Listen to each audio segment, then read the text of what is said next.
여러분들은 보통 가족이라는 단어를 떠올리면 어떤 생각이 드시나요? 저는 가족이라면 제가 가장 힘들고 어려울 때 가장 가까이서 저를 보듬어 줄 수 있고 지탱해 줄 수 있는 사람들이라 생각했습니다. 그렇기에 누군가와 인연을 맺고 결혼을 하고 새로운 가족을 만드는 것이라고요. 그런데요, 제가 가장 힘든 시기에 제가 믿었던 새 가족들은 저를 헌신짝처럼 버리려 했습니다.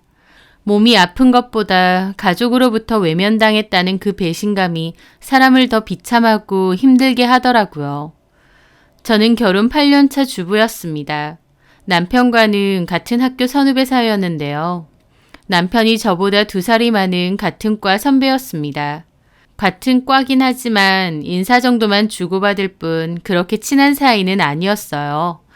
그런데 같은 과 사람들끼리 다 같이 모여 술을 먹던 날 그 선배가 저를 좋아했었다고 고백을 하더라고요. 생각지도 못한 일이기도 했고 저는 마음이 없었기에 좋게 거절을 했었습니다.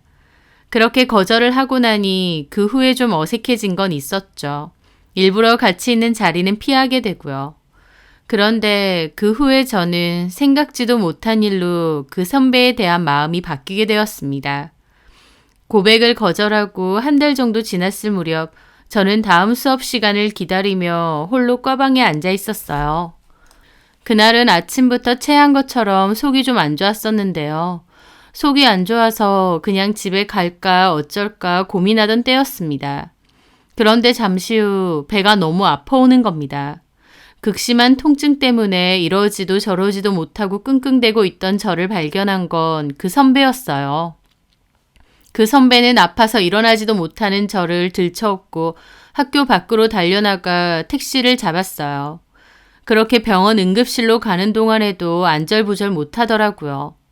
저는 그 선배의 도움으로 병원에 갔고 급성 충수염 진단을 받았습니다. 다행히 선배가 빨리 병원으로 옮겨주었기 때문에 처치도 빨리 할 수 있었고 또 맹장이 터져 염증이 다른 장기로 전이되지는 않았다고 했습니다. 때마침 제 앞에 나타나준 그 선배가 너무 고마웠죠. 저는 그 후로도 병원에서 5일 정도 있다가 퇴원을 하게 되었는데 병원에 있는 동안 선배가 틈틈이 와서 제 상태를 살피고 안부를 물었습니다. 아픈 저를 병원에 데려다 준 것도 참 고마웠지만 그 후로도 저를 걱정해주며 찾아와주는 그 모습에 저도 마음이 많이 달라졌어요. 퇴원 후 그 선배에게 고맙다고 밥을 샀고 저에 대한 마음이 여전한지 물었죠. 그 선배는 그렇다고 대답했고 저희는 사귀게 되었습니다. 만나는 동안은 잘 만났지만 그 후로 결혼할 때까지 쭉 만났던 것은 아니었어요. 그 선배가 그 후 군대를 가게 되었고 저는 선배가 제대할 때까지 기다렸습니다. 하지만 선배가 제대 후에 저도 졸업과 취업 준비를 하느라 바빴고 그 선배도 저에 대한 마음이 예전 같지 않은 것 같았어요. 그렇게 감정이 식어가다가 결국 합의하에 헤어지게 되었습니다. 안 좋게 헤어진 건 아니었고 서로 마음이 멀어져서 자연스럽게 헤어진 것이었죠. 그렇게 각자의 삶을 살다가 몇 년 후에 학교 모임에서 우연히 다시 만나게 되었어요. 사귀다가 헤어진 남자친구를 몇 년 만에 다시 보니 기분이 참 묘하더라고요. 그 선배도 그랬는지 저희는 모임이 끝나고 나서도 따로 연락도 하고 저희 회사 앞으로 찾아온 선배와 함께 밥도 먹고 대화도 많이 하게 되었습니다. 예전과 같은 감정이 다시 살아난 선배와 저는 그 일을 계기로 다시 사귀게 되었어요. 그리고 그렇게 만나오다 결혼까지 하게 된 것이죠. 신혼여행 첫날 손잡고 해변을 거닐다가 남편이 묻더라고요. 예전에 자기가 처음 고백했던 날 제가 거절을 했었는데 그 후에 마음을 받아준 이유가 뭐냐고요. 자기가 아픈 저를 데리고 병원에 데려다 준 게 그렇게 컸었냐고 묻더라고요. 저는 응급실에 데려다 준 것보다는 그 후로 입원한 저를 걱정해서 하루가 멀다 하고 찾아온 게 더 크다고 말했어요. 병원에 있는 제가 걱정돼서 일부러 시간 내서 매일 보러 와주는 그 마음이 너무 진심처럼 느껴지고 감동적이었거든요. 남편은 제가 그렇게 병원에 가 있으니 너무 걱정이 많이 되었다며 자기는 갈 수밖에 없었다고 하더라고요. 그래서 제가 그랬습니다. 우리가 이제 결혼까지 했으니 서로가 서로의 동반자이자 보호자가 되어주어야 된다. 앞으로도 서로 힘들 때 혹은 아플 때 돌봐주고 위로해주며 그렇게 의지하고 살자고요. 남편도 당연한 소리 아니냐고 했습니다. 그날 저를 들쳐업고 병원으로 달려갔던 날처럼 제가 걱정돼서 매일매일 병원에 저를 보러 왔던 날처럼 그렇게 남편과 저는 서로를 보살펴가며 남은 여생을 의지하고 살 줄 알았습니다. 그런데요. 막상 결혼하고 그 일이 진짜 현실로 닥치니 아니었던 것 같습니다.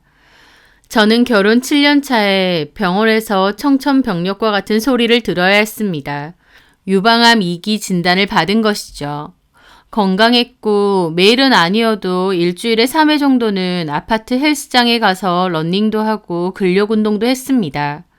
철저한 자기관리까지는 아니지만 나름 먹는 것도 신경 쓰고 저와 가족들을 돌보며 건강에 신경 쓰고 살아왔다 생각했어요. 그래서 저는 암이라는 것이 저하고는 동떨어져 있는 일인 줄 알았습니다. 그런데 저도 모르는 사이에 암은 진행되고 있었고 처음 병원에서 진단을 받았을 땐 하늘이 노래진다는 게 어떤 건지 알겠더라고요. 하지만 저는 원체 성격이 씩씩하고 밝은 편입니다. 제가 암 환자라는 사실이 충격적이기도 하고 힘들기도 했지만 그래도 씩씩하고 꿋꿋하게 마음을 다잡기로 했어요. 항암 치료를 진행하기로 했고 마음 굳게 먹고 씩씩하게 이 위기를 벗어나야겠다 마음먹었습니다. 그렇게 저는 항암 치료를 시작했습니다. 그런데 항암 치료라는 것이 제 결심 이상으로 정말 사람을 힘들고 지치게 만들더라고요.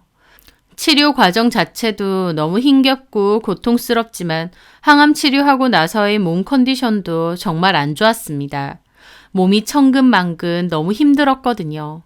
어떤 느낌이냐면 술을 만취가 될 때까지 마시고 일어난 다음 날의 숙취가 24시간 내내 일주일이고 보름이고 계속 이어지는 느낌이라고나 할까요?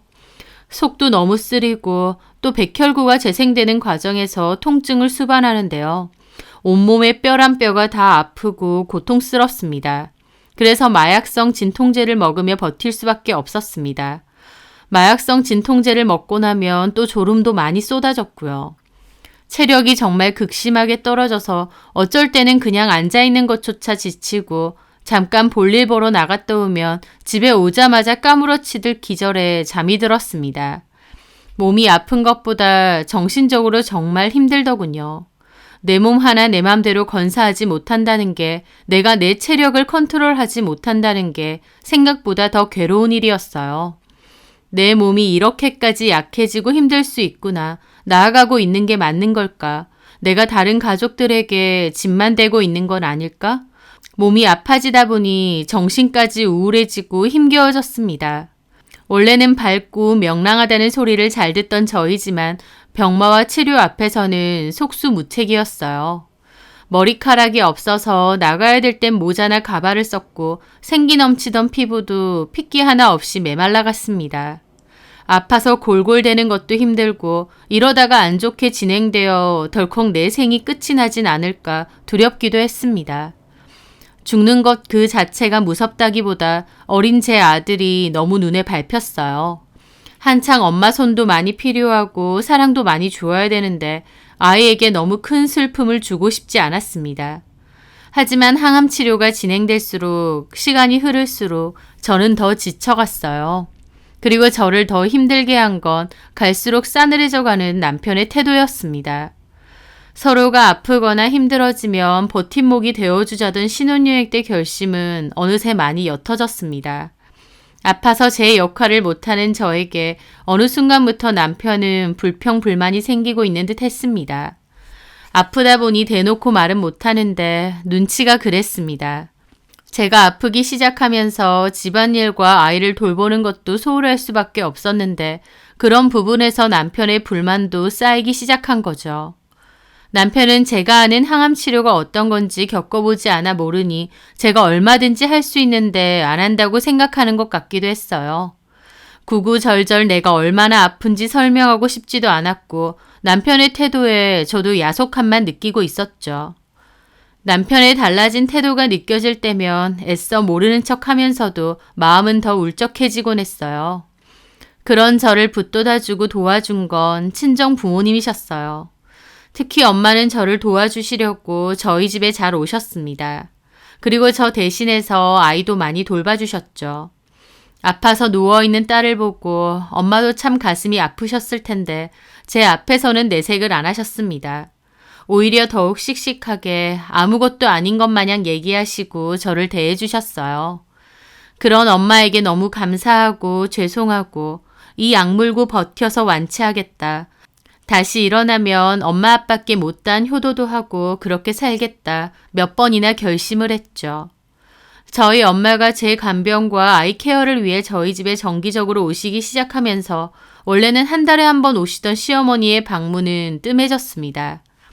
시부모님은 저희 집에서는 1시간 반 정도의 거리인 지역에 사시는데요. 제가 아프기 전까지는 결혼 생활 내내 꼭 한 달에 한 번 이상은 저희 집에 올라오셔서 주무시고 가셨어요. 저희 집에서 멀지 않은 곳에 대학병원이 있다 보니 병원 진료 때문에 오신다고도 했고 그냥 목적 없이 놀러 오실 때도 많았습니다.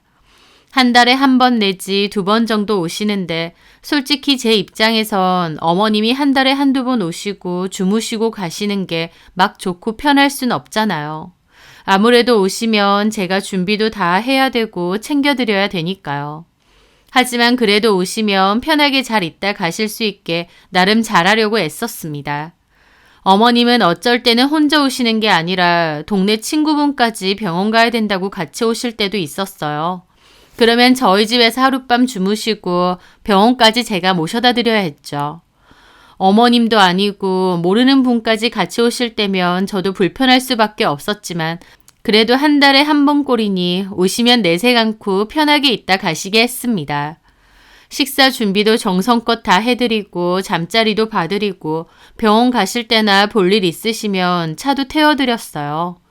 횟수로 치면 어머님은 매달 1번에서 2번 정도 오셨고 아버님은 2-3달에 1번 정도 오셔서 주무시고 가셨습니다.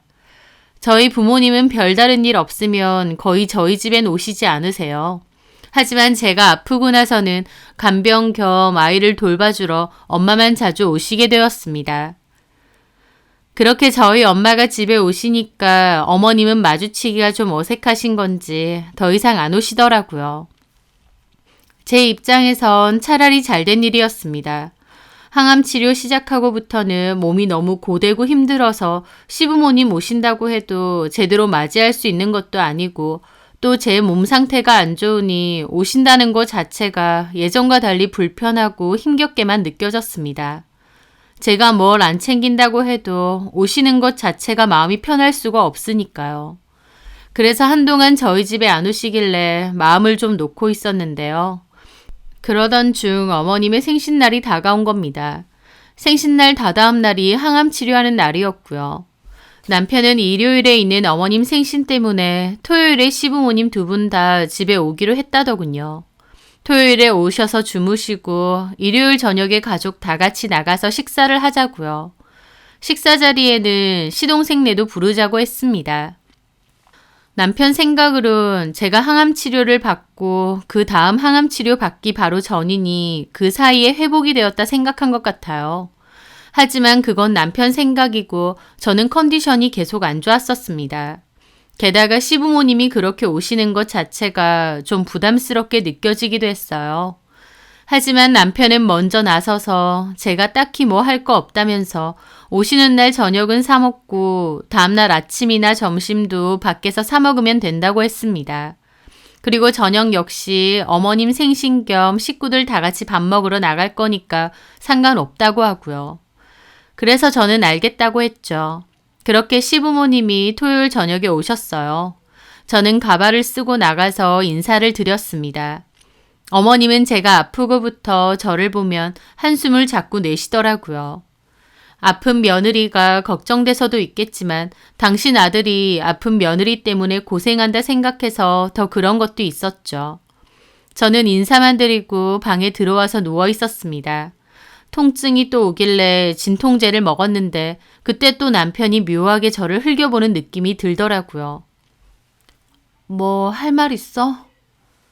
아니, 남편은 쌩하게 말하더니 자리를 떴습니다. 왜 저러나 싶기도 했지만 길게 말하고 싶지 않아서 저도 그냥 자리에 누웠죠. 문제는 다음 날이었습니다. 다음 날 일요일 새벽부터 남편이 일어나더니 밖으로 나가더라고요. 저는 남편이 나가는 소리에 잠깐 잠에서 깼다가 다시 잠이 들었습니다. 그런데 잠시 후 남편이 자는 저를 깨우더라고요. 왜? 엄마 생신이잖아. 미역국이라도 드려야 될 것 같은데 재료 있어? 재료? 원래는 남편이 시부모님을 모시고 밖으로 나가서 아침을 먹겠다고 했어요. 그런데 갑자기 미역국을 끓여드리겠다며 재료를 찾더라고요. 갑자기 미역국 재료가 어디 있겠나요? 없는데 그냥 3분 미역국 그것밖에 없어. 제 말에 남편은 한숨을 푹 쉬더니 알겠다고 그거라도 드려야겠다고 어딨냐고 하더군요. 저는 위치를 알려주고 다시 잠이 들었어요. 그렇게 한 30분이나 지났을까 또 저를 깨우는 겁니다. 이번에는 화가 난 얼굴로요. 왜? 아니, 내가 아무리 이해해보려고 해도 이건 좀 아니지 않아? 뭐가? 네가 아무리 아프다고 해도 시부모님이 집에 와 계시고 다들 일어나 계시면 아침상은 못 차릴지언정 일어나서 생신 축하드린다 정도는 말하고 다시 자던지 말던지 해야 되는 거 아니냐고. 하며 저에게 따지는 겁니다. 자다가 갑자기 일어난 저는 남편이 기분 나쁜 얼굴로 따지니 멍해지더라고요. 그래서 잠결에 알겠다고 일어나서 쓰고 있던 두건을 벗고 가발을 쓰고 있었어요.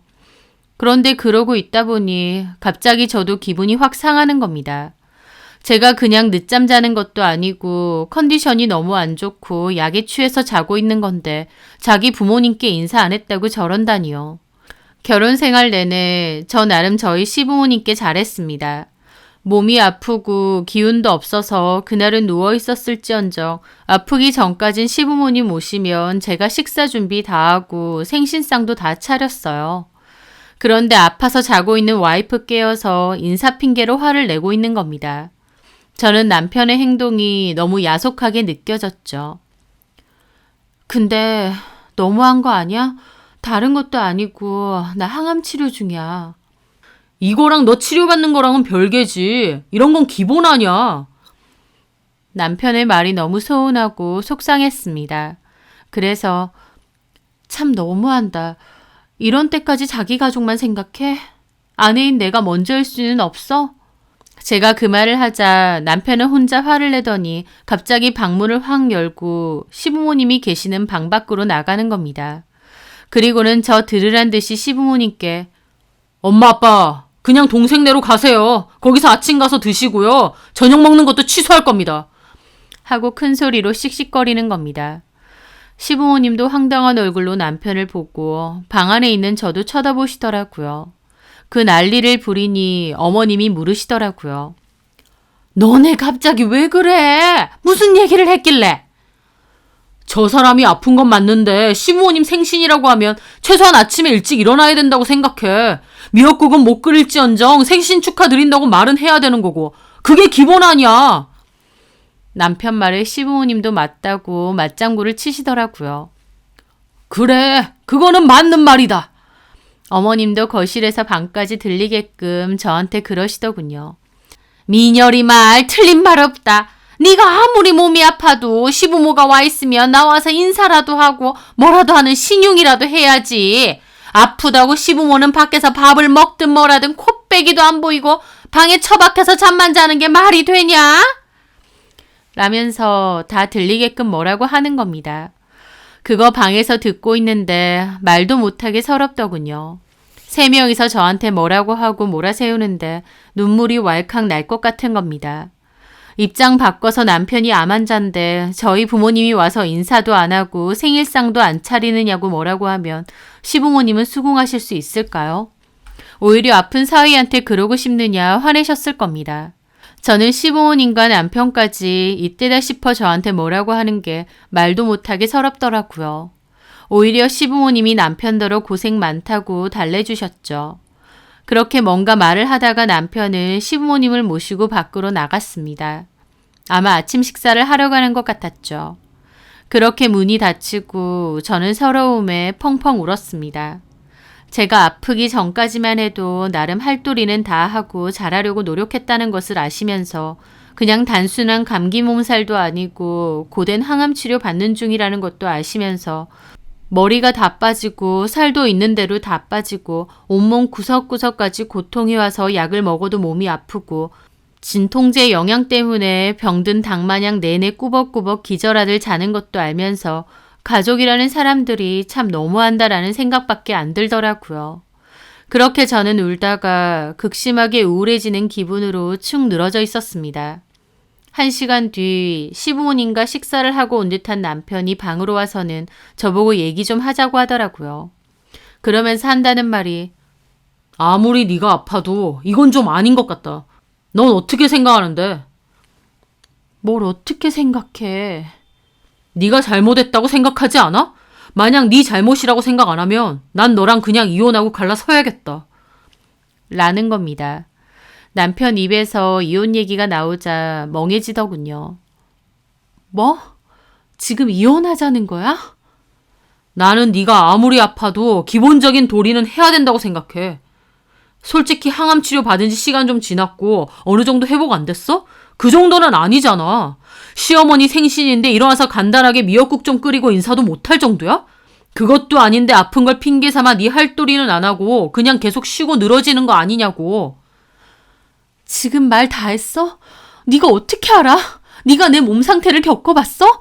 내가 별로 아프지도 않은데 핑계대면서 쉬고 늘어진다고? 어떻게 그렇게 말을 해? 남도 그렇게는 말 안 해. 솔직히 내 보기엔 그래. 뭐 항암 치료하는 사람들이 다 너처럼 내내 누워있냐? 해도 너무하잖아. 너 그렇게 누워있으면서 집안 꼴도 엉망이고 희주이도 제대로 못 챙기고 나도 이게 뭐냐? 얼마나 불편한 줄 알아? 네가 아파서 누워있으면서 나도 희주이도 얼마나 불편하고 힘든지 아냐고. 너무한 건 당신 아니야? 항암 치료하는 마누라 엄살 취급하고 당신 불편한 게 그렇게 큰일이야? 내가 집안일 해주는 기계야? 나 사람이야. 당장 내 몸이 아파 죽겠는데 너 불편하고 집안일 제대로 안 되어 있는 게 불만이라는 소리를 그렇게 쉽게 해? 이게 사람 사는 거냐? 나도 진짜 힘들어 죽겠다. 그래서 이혼하자고 하는 거야? 당신이 최소한의 당신 도리도 할 생각 없고 아까 우리 부모님한테 한 행동도 잘못했다 생각 안 하면 나는 그럴 수밖에 없어. 핑계 대지 마. 그냥 아픈 마누라 꼴 보기 싫어서 그런 거 아니고? 뭐? 너는 사람을 뭘로 보는 거야? 그러지 않고서야 너네 부모님한테 생신 축하 인사 안 했다고 이혼하자는 거야? 참 좋은 핑곗거리네. 뭐가 어째? 그때 방문이 확 열렸습니다. 어머님이 저에게 따지시더군요. 가만 듣자 하니까 민열이가 틀린 말 했냐? 아픈 거 핑계로 네 할도리 못하는 거 맞잖아. 그게 틀린 말이냐고. 하시는 겁니다. 제 할도리가 뭔데요? 어머님 아버님 밥상 차려드리는 게 제 할도리예요? 그럼 아니냐? 너 네 역할 똑바로 못할 것 같고 내 아들한테 집 만들 것 같으면 그냥 갈라서라. 나도 앞길 창창한 내 아들이 아픈 마누라 뒤치다꺼리 하면서 고생하고 사는 꼴 보기 싫다. 라며 저에게 소리를 지르시더라고요. 어머님 아들이 뭐 그렇게 대단한 고생을 했는데요. 머리 다 빠지고 양냄새 풀풀 풍기면서 병든 닭마냥 하루 종일 누워있는데 그거 지켜보는 내 아들이 고생이고 민폐지 아니냐? 그런데 바로 그 순간 지금 말 다 하셨어요? 갑자기 어머님 뒤에서 저희 아빠의 잔뜩 화난 목소리가 들리는 겁니다. 남편과 어머님도 뒤를 보니 어느새 오신 저희 부모님이 잔뜩 화가 난 얼굴로 서 있으셨어요. 엄마 아빠 손에는 음식을 넣는 찬압 세트가 들려 있었습니다. 아빠는 얼마나 화가 나셨는지 얼굴이 시뻘개지고 눈 옆에 핏대까지 서 있으셨어요. 엄마도 기가 막힌 얼굴로 서 있으시고요. 제가 엄마께 시부모님이 생신이셔서 집에 오신다고 미리 말씀드렸는데 아픈 제가 시부모님 대접할 음식도 잘 못 차릴 테니 대신 음식을 해오신 모양이었습니다. 아픈 딸 걱정돼서 손수 음식까지 바리바리 준비해서 오신 건데 집에 들어오자마자 어머님하고 남편이 저를 둘러싸고 민폐니 어쩌니 하며 이혼하라고 화내고 있으니 저희 부모님도 분노에 눈이 확 뒤집어지신 거죠. 장인어른! 저희 아빠 열받아서 부들부들 떨다가 들고 있던 반찬을 바닥에 집어던졌습니다. 우당탕 소리나며 찬압 안에 들어있던 반찬들이 바닥으로 나뒹굴며 엉망이 되었죠. 그 모습에 시부모님 소리 지르며 놀라시고 남편도 얼어붙더라고요. 저희 아빠는 퇴직 장교신데요. 퇴직 후에도 여전히 운동도 많이 하시고 원체 덩치도 엄청 크시고 힘도 세십니다. 덩치가 곰처럼 크신 분인데 사돈이다 보니 시부모님과 저희 남편에겐 늘 웃는 얼굴로 부드럽게 대하셨거든요. 그런 아빠가 화가 머리 끝까지 나셔서 남편 멱살을 잡았어요. 아픈 마누라 챙겨주고 위해주지는 못할 망정. 뭐가 어째? 이혼! 민폐! 놓으세요. 왜 이러세요? 말로 하세요. 네가 말로 해서 알아들을 인간이냐? 오냐 그래. 놓아주마. 저희 아빠는 남편을 집어 던지듯이 멱살을 놓아주었어요. 남편 그 바람에 바닥에 고꾸라지더라고요. 왜 이러세요? 사부인, 그러시는 거 아닙니다. 아픈 며느리더러 민폐요. 여태까지 내 딸이 해주는 생일상 잘만 받아먹고 이제는 아픈 애한테 그놈의 생일상 못 받으니 이혼하자고요. 당신들이 사람입니까? 그래, 이혼해. 나도 내 귀한 딸 이따위 대접받으면서 당신 같은 인간들이랑 계속 가족으로 지내게 못해. 자네 당장 짐 싸. 내 집에서 자네 부모님 데리고 썩 나가. 네, 저희 집은 아빠 명의의 집입니다. 아빠 명의의 집에 남편과 제가 전세로 살고 있는 거였어요. 전세금은 시세보다 3분의 1 수준으로 저렴하게 살고 있고 그 전세금마저도 저와 반반입니다. 한마디로 아빠 집에 저희가 그냥 얹혀 살고 있는 셈이에요. 저희 아빠 당장 집에서 나가라고 소리 지르셨어요. 아빠가 눈 뒤집혀서 나가라고 소리 지르고 무슨 큰일이라도 날 것 같으니 시부모님도 급하게 짐 싸셨죠. 그런데 그 와중에 남편 놈은 끝까지 너무하신 거 아니세요? 아무리 장인어른 집이라지만 이렇게 사람을 쫓아내는 법이 어디 있습니까? 내가 그럼 뭐 예쁘다고 자기 보고 여기 있으라고 할까? 아무리 그래도 이건 너무하시잖아요. 저희 부모님까지. 그래서 듣고 있던 저도 그랬습니다. 너무하긴 네가 더 너무하지. 아픈 마누라 건사하기 싫어서 잘됐다 싶어서 이혼 얘기 꺼낸 거지. 너 내가 아프고 항암 치료 받기 시작하면서부터 나 어떻게 대했는데. 얼마나 성가시하고 귀찮아하고 한심하게 봤는데 내가 그거 모를 줄 알아? 내가 언제? 억지 부리지 마. 그리고 아무리 그렇다 해도 집에서 이렇게 갑자기 나가라고 하는 법이 어딨냐고. 그 말에 저희 아빠 코웃음 치시더라고요. 아, 그래? 그게 너무하게 느껴지나? 하시더니 어딘가로 전화를 거시더라고요. 그리고는 예, 형님, 접니다.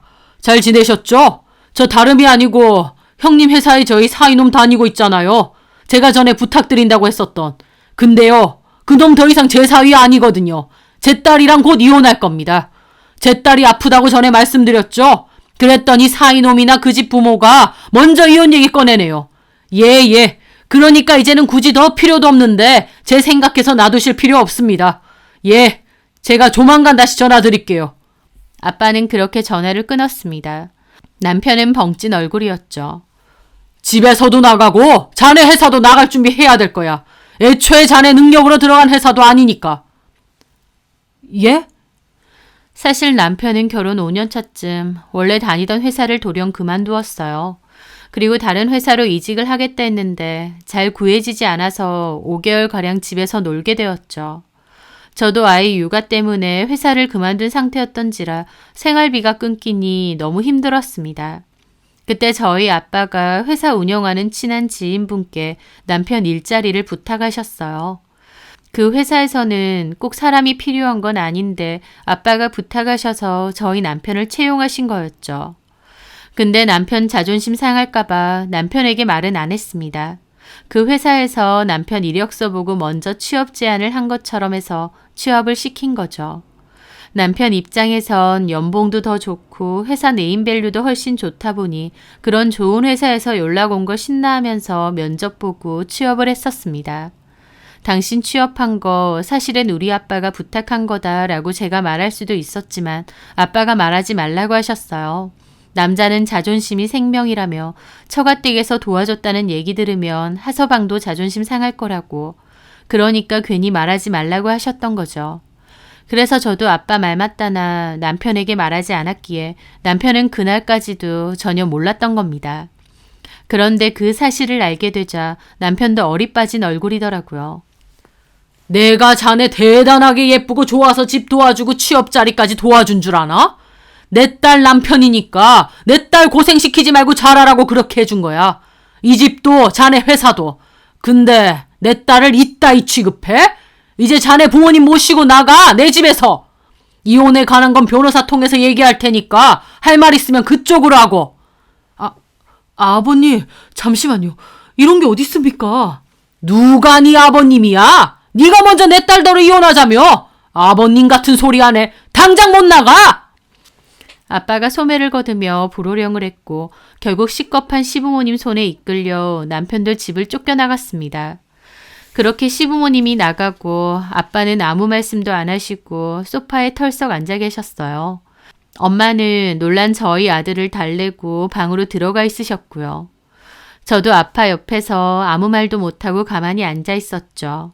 그렇게 한참의 침묵 끝에 아빠가 그러시더라고요. 하서방이 너 아프다고 구박하고 눈치 많이 줬냐? 아니에요. 아니긴 뭐가 아니야. 아까 하는 것만 봐도 딱 알겠구만. 너는 바보야? 그걸 왜 참고 있어? 네가 뭐하러 참어? 아쉬울 게 하나도 없는데. 죄송해요. 이런 꼴 보여서. 네가 뭘 죄송해. 몸도 아픈데 저런 것도 남편이라고. 어휴. 아빠는 한참 생각하시더니 저에게 그러시더라고요. 아까는 나도 화가 나서 그랬다만 결국 네 의사가 제일 중요하지. 너 저런 종자들하고 계속 가족으로 살고 싶어? 그래도 네가 살고 싶다 하면 우리도 한 번은 용서해주고 넘어갈 거다. 하지만 저도 남편의 태도에 이미 정이 떨어졌습니다. 짧은 일 하나로도 남편이 저를 어떻게 생각하는지, 시부모님에게 제가 어떤 존재인지 다 알 것 같았거든요. 저도 정 털려서 더 살고 싶은 마음은 싹 사라졌어요. 그래서 저도 아니라고, 나도 이혼할 거라고 했습니다. 아빠는 한숨을 내쉬며 잘 생각했다며 아빠가 알아서 변호사 사서 준비해 줄 테니 너는 몸만 잘 건사하라고 하셨어요. 그날 그 집은 비밀번호 바꿔놓고 저는 짐 챙겨서 아이와 함께 친정으로 들어갔습니다. 그날 일이 얼마나 큰 스트레스였는지 그 일 이후 항암 치료하러 갔더니 면역 수치가 바닥을 찍었다고 했습니다. 2주 전까지 4,000대였는데 그날은 수치가 580까지 떨어졌고 교수님이 혹시 뭐 스트레스 받는 일이나 힘든 일 있었느냐 물어보시더라고요. 그래서 그날은 항암 치료도 제대로 못 받고 백혈구 촉진제 맞고 돌아왔죠. 그날 눈물 많이 쏟고 정신을 제대로 차렸습니다. 앞으로 다른 거 말고 내 몸 하나만 제대로 신경 쓰자. 악착같이 보란듯이 일어나자. 그렇게 마음 독하게 먹기로 고쳐먹었어요. 그 후 아빠는 제가 신경 쓰지 않게끔 알아서 이혼 진행시켜 주셨고 저는 치료에만 집중을 했습니다. 예전에는 집에 있어도 늘 남편의 눈치가 보이기도 했는데 친정에서는 부모님의 도움을 받으며 말 그대로 아프기만 할 수 있는 자유가 있더라고요. 그 후 변호사 도움을 받아 일사천리로 이혼 진행했고 집도 아빠 명의의 집이라 남편 몫의 지분만 일정 돌려주고 정리했습니다. 남편은 저희 아빠가 소개해준 그 회사에서 처음엔 꾸역꾸역 버텼대요. 요즘 같은 때에는 사람을 대놓고 자를 수는 없었지만 일단 대표 눈밖에 난 데다 아픈 와이프한테도 이혼하자고 했다더라. 애초에 회사도 낙하산으로 들어온 거라더라 등등 회사 소문도 몹시 안 좋게 났다고 하더군요. 대표가 이미 싫어하는 직원인데 다른 직원들이라고 잘해줄 리가 없죠. 눈칫밥 엄청 먹고 소문에 시달리다가 훨씬 연봉도 낮고 안 좋은 곳으로 쫓겨나듯 급하게 이직했다고 하더라고요. 예전 같으면 절대 가지 않았을 만한 조건으로요. 사는 곳도 저랑 살 때는 저희 아빠 도움으로 34평 브랜드 아파트였는데 지금은 손바닥만한 원룸 구에서 혼자 산답니다. 남편 부모님은 그렇게 툭 하면 저희 집에 오셔서 자고 가셨는데 이제 남편 집이 원룸이라 가서 주무실 곳이나 있을까 싶네요. 저는 내 편이 절대 아니었던 남편과 남편 식구들을 그렇게 끊어내고 더욱 마음 단단히 고쳐먹고 항암 치료에만 집중했습니다. 저희 부모님을 위해서도 제 아들을 위해서라도 저는 악착같이 치료 받아내고 일어나려 애를 썼죠. 그 5년이 지난 지금 저는 완치 판정을 받고 건강하게 잘 지내고 있습니다. 그렇게 힘들었던 치료를 끝으로 완치 판정을 받게 되자 다시 생명을 선물 받은 것처럼 하루하루 감사한 마음으로 살아가고 있어요. 건강 관리에도 더 신경 쓰고 저희 부모님 건강도 열심히 챙기고 있죠. 악착같이 이겨내서 부모님께 효도하고 살겠다 마음 먹었는데 그렇게 살려고 노력하고 있습니다. 제 곁을 지켜주고 도와준 저희 가족들에게 제가 받은 사랑과 은혜를 돌려준다는 마음가짐으로 하루하루 감사한 마음으로 살아가고 있어요. 큰 병을 겪어봤기에 지금의 삶이 나에게 주어진 이 하루가 얼마나 소중하고 값진지 모릅니다. 제가 완치 판정받고 어디서 들은 건지 전 남편한테 연락이 왔어요. 축하한다느니 어쩌느니 하면서 은근히 아이 얘기하면서 재결합 얘기 비추는데 인간이 이렇게까지 뻔뻔할 수 있나 싶더군요. 저는 내가 건강해져서 우리 희주이는 아주 잘 키우고 있으니 걱정 말라고, 당신은 당신 부모님 잘 모시고 효도하며 살라고 해줬습니다. 암 걸린 마누라보다 시부모님 생신상과 축하 인사가 더 중요한 인간인데 그럼 앞으로도 천년만년 자기 부모 효도하며 살면 되잖아요. 뭐 얼마나 대단한 효자였다고 저한테 그렇게 한 건지 솔직히 그참에 아픈 저랑 이혼하려고 했다 생각하면 그렇게 괘씸하고 분통이 터질 수가 없습니다. 제가 몸 건강하고 제 역할을 할 때만 가족이라고 생각했던 전 남편, 제가 몸이 아프자 눈치 주고 너무나도 쉽게 이혼 얘기까지 했던 전 남편, 바라던 대로 이혼해 주었으니 알아서 살길 바랍니다. 저는 저대로 다시 주어진 삶에 늘 감사하며 행복하게 살아갈 거니까요. 제 사연 들어주셔서 감사합니다.